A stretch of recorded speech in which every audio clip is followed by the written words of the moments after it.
Let's go back and look at some of those highlights. And by the way, included Georgia getting off to a fast start offensively and doing so in a pretty thrilling fashion. How about the flea flicker? Gunner Stockton's going to connect with Colby Young.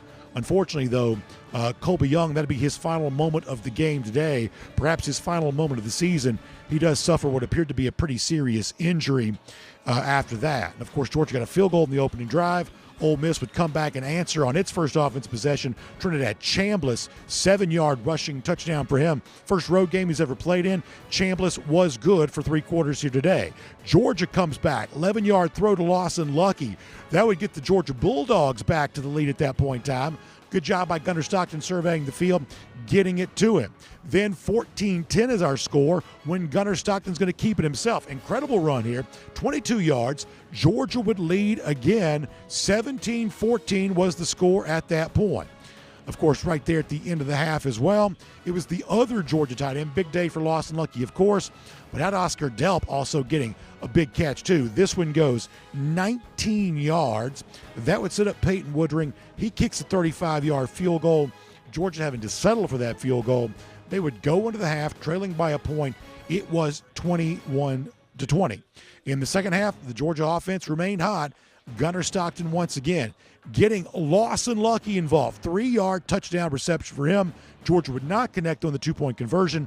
At that point, 28-26, Ole Miss would have the lead. Trinidad Chambliss would score again on a rushing play.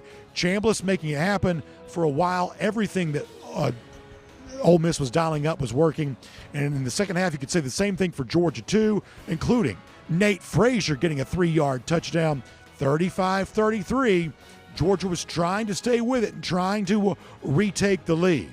Also begging for some sort of defensive stop. Finally got one. Xavier McLeod knocked down a pass, and Georgia would get the football back.